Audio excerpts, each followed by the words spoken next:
Baik, yang selanjutnya yaitu sumber hukum dan dalam penyelesaian sengketa ekonomi syariah.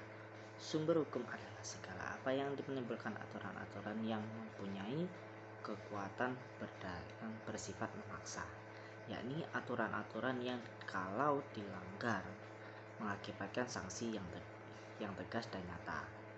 Sumber hukum sendiri itu ada dua. Yang pertama sumber hukum secara formil, yang kedua sumber hukum secara materi. Sumber hukum secara formil adalah pembicaraan ilmu hukum, bukan pembicaraan filsafat hukum. Berikut contohnya, yaitu HIR. Ketentuan hukum acara ini diperuntukkan untuk golongan bumi putra dan timur asing yang berada di Jawa dan Madura. Yang kedua yaitu contohnya RBG. Ketentuan hukumnya, acara ini diperuntukkan untuk golongan bumi putra dan timur asing yang berada di luar Jawa atau Madura yang berperkara di muka landra. Yang kedua yaitu sumber hukum materialnya, yaitu sumber hukum material adalah sumber hukum yang dimana hukum berasal dari atau sumber tempat materi.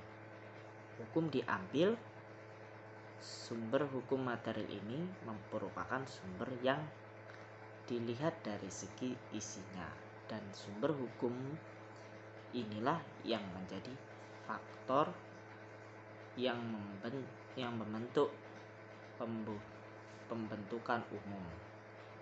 Sumber-sumber hukum yang diakui secara umum, khususnya di bidang bisnis, adalah isi perjanjian, undang-undang, jurisprudensi, kebiasaan perjanjian internasional, dan ilmu pengetahuan.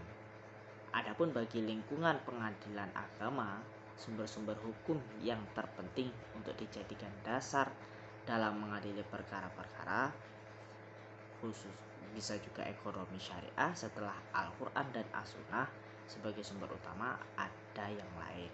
Yang pertama yaitu undang-undang, yang kedua yaitu fatwa DSN atau fatwa Dewan Syariah Nasional, yang ketiga yakni adalah fikih dan usul fikih, yang keempat adalah akad perjanjian atau kontrak, yang kelima adalah adat kebiasaan, dan yang terakhir yaitu KHES atau kompilasi hukum ekonomi syariah.